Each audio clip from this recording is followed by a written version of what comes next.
No surprises this week. We're all about the ME. Oh, shit. You're watching the Podium.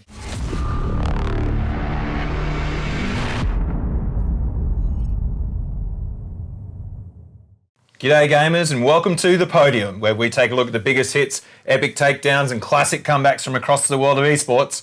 Oh shit, look, it's Joe Gilroy joining me here on the table.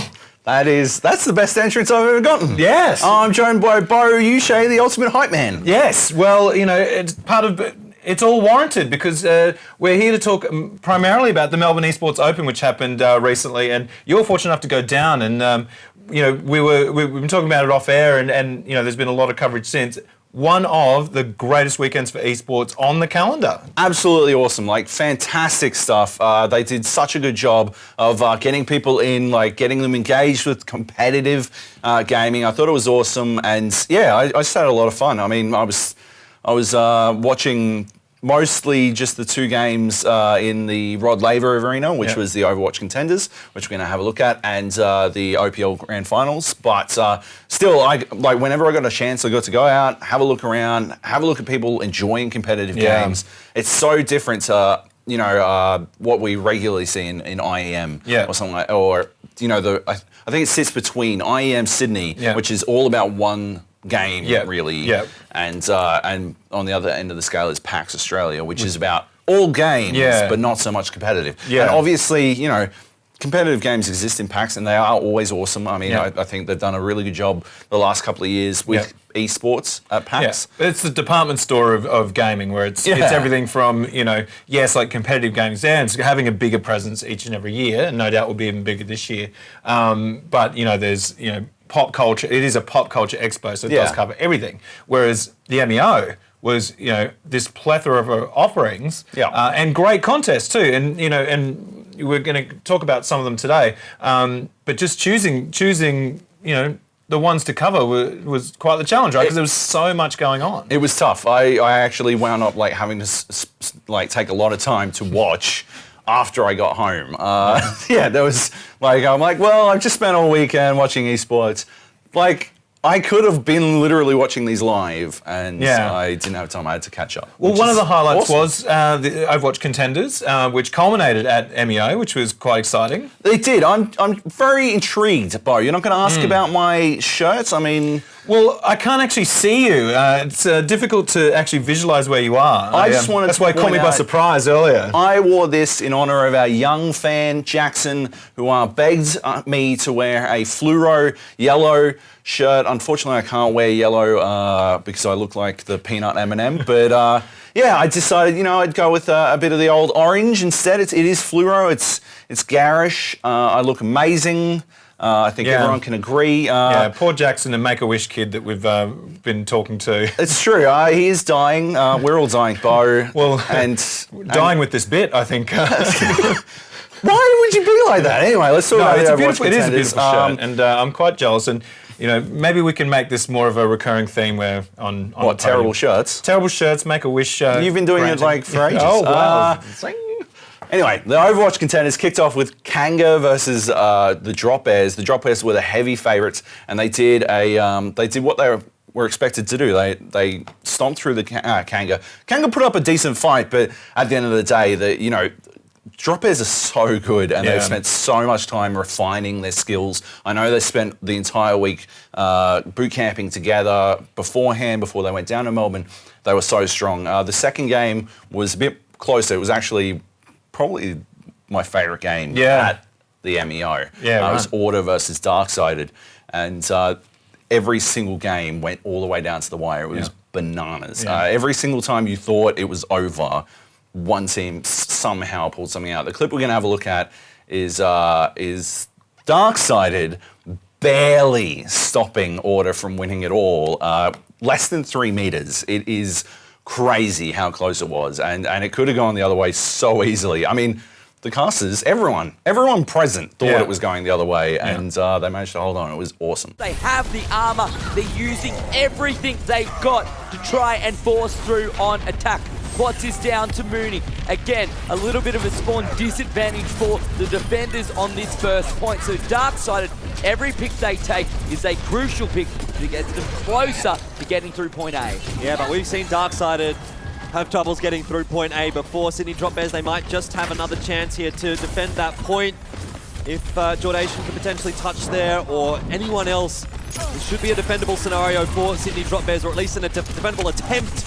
Yeah, so there you go. So great to see the series come to an end. And how did you rate it overall? And having something kind of with the finals at something like MEO, like did it add a certain element? Having it on stage was so good. I think it was so good for the players as well. I mean, that sort of experience. Yeah. To get the excitement of a final with a big crowd, live audience. You could tell they were feeding off it as well. After Darksided managed to win overall, and they faced off against the Drop Bears, who again were too strong. The Drop Bears are just really good as a team. It's going to be different. They've had some players poached and stuff like that, so that's going to change.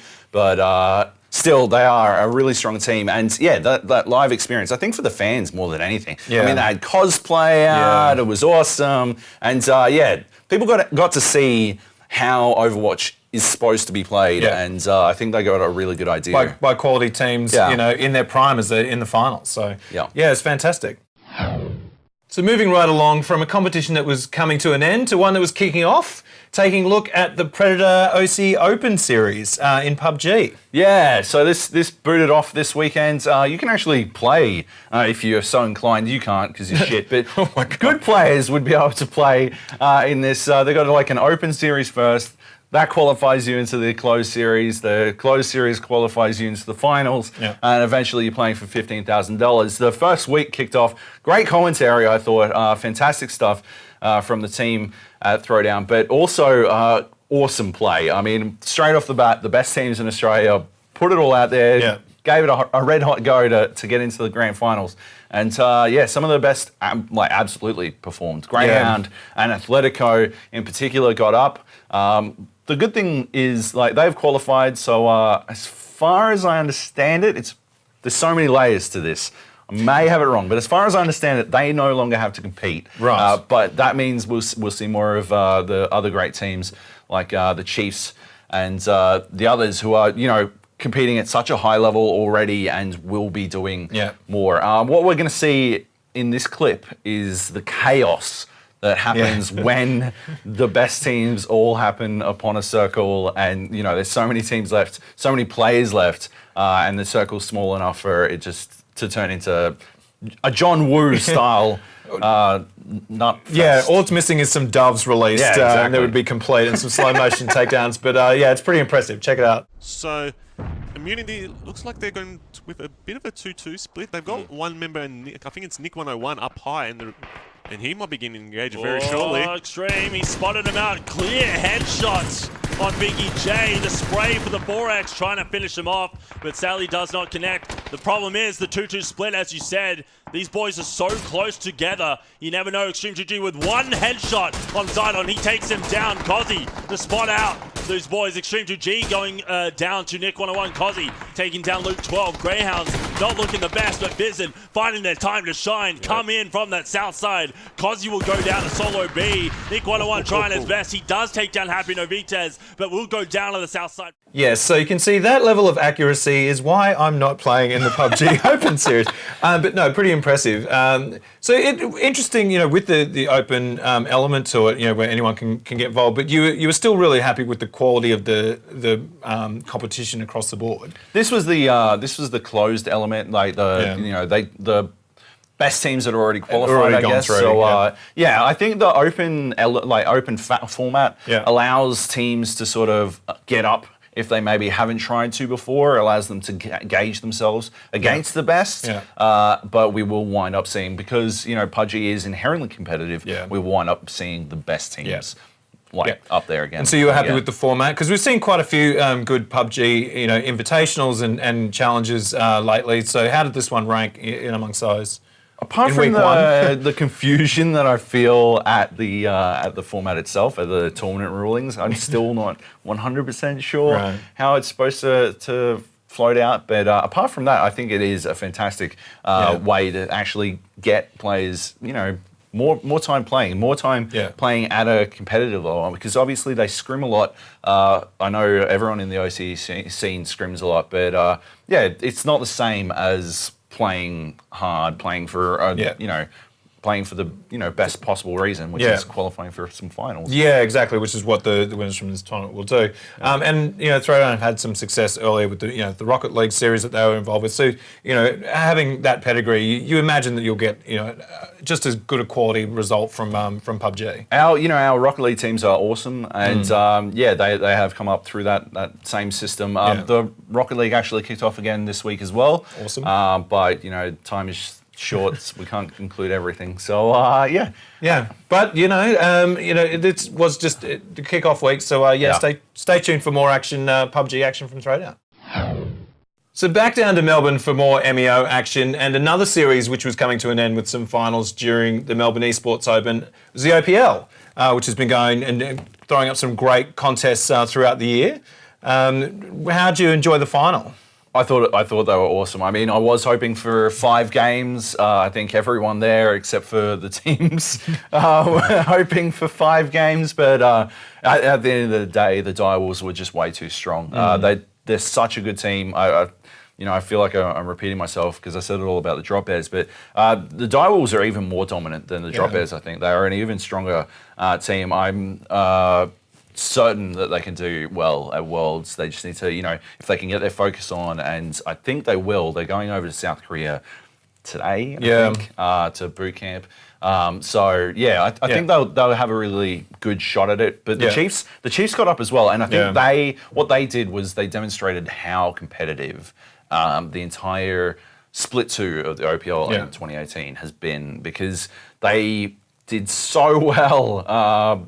I think they were clearly outmatched, but they managed to win a game, and they so very nearly managed to put down game 4. What we're going to see is a spectacular base defense from the Chiefs, and then they managed to win the Baron. I think it was tough to include it all in the one clip, but very helpfully they got it done very quickly. So thanks, guys. Very, very valuable taunt, but that huge knock-up throws everyone out of the Lamb's respite. They have that time, they pick up the Callista ulti on the back end, secondary taunt onto 3 or 4 members, Triple has to flash away, and Raze with the rune arms on Callista, he's hitting absolutely everybody when they group up and ripping them to shreds. This is the Chiefs team fight. Yes. It doesn't matter how far down they are, they can do this. Not every single time, but they can do this, and now it is on to the Baron with 3. This is in full vision, Direwolf scrambling.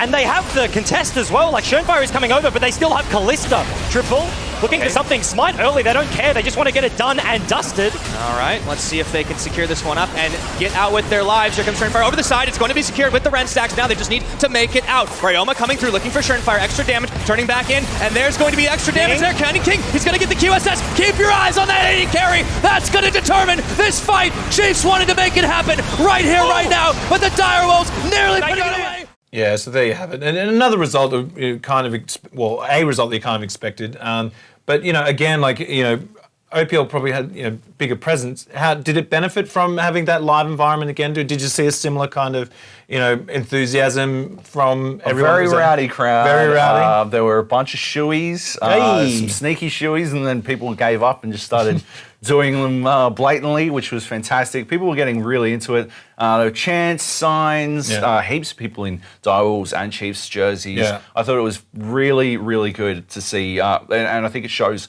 how enthusiastic a live crowd can be for something like the OPL. We haven't had one for a while. Every time I've been to one, it's been like chock-a-block and really exciting. Well supported, Hopefully, I know we'll see another at the MEO next year. Yeah. But hopefully it is just, stock standard now that we get live finals, because I love them, and I think the players absolutely love them. And even when because I wasn't fortunate enough to go down, but when you're watching the clips and you can hear the crowd in the background of the casters, it really adds another element to it. And like when you're watching regular sports, it's the same kind of thing. Like the enthusiasm of the crowd, like the chants, the cheers, like everything. It just adds that extra element, even for the viewers at home. Yeah. we've been going on about the MEO because it was just such a great experience across the board. We had to select only a few things to highlight, but it was just so well done and great results like this. Yeah.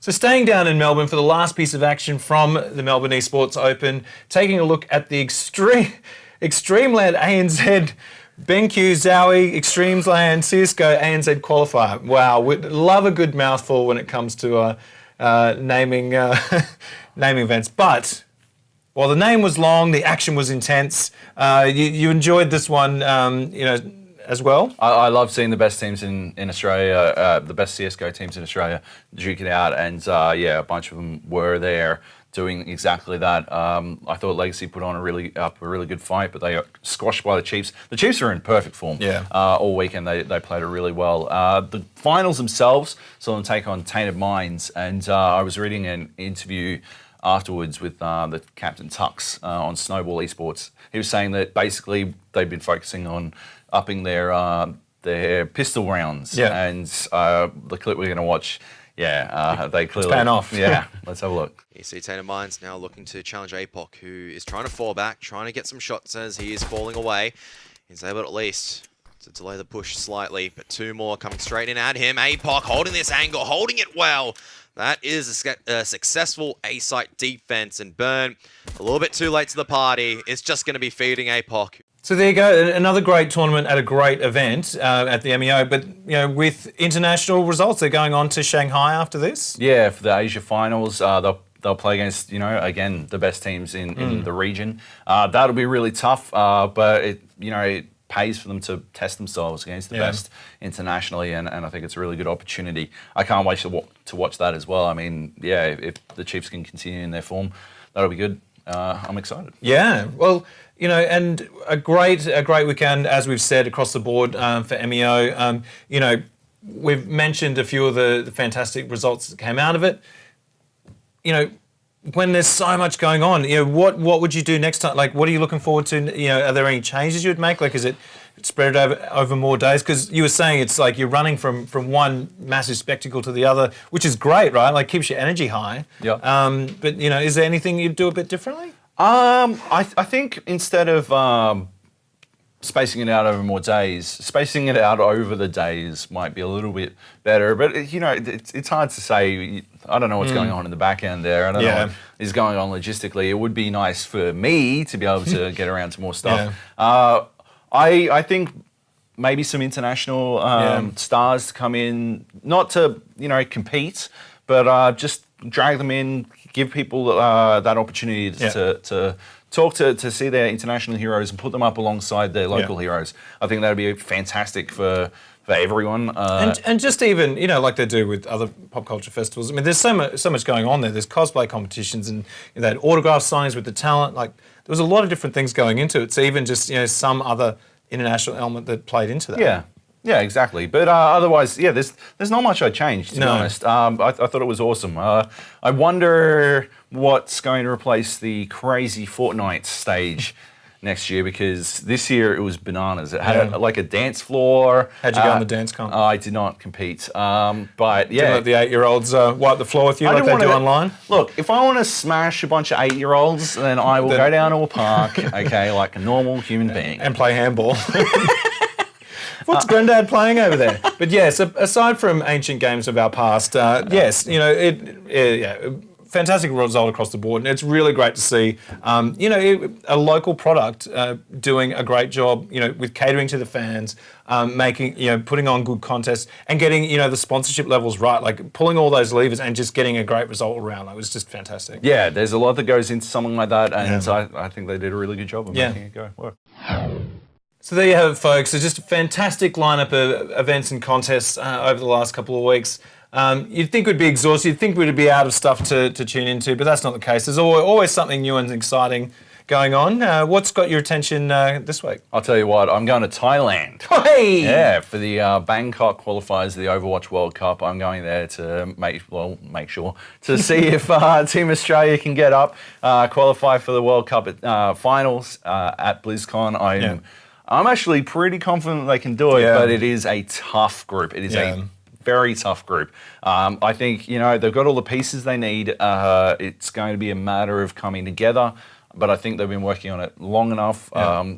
It should be good. I'm excited. No, it is exciting. So, you know, tune in over the weekend and get behind our boys. It's always great to see local teams, you know, taking it to the world. So, and of course, next week we'll be covering it all right here on the podium. So, see you then. Bye.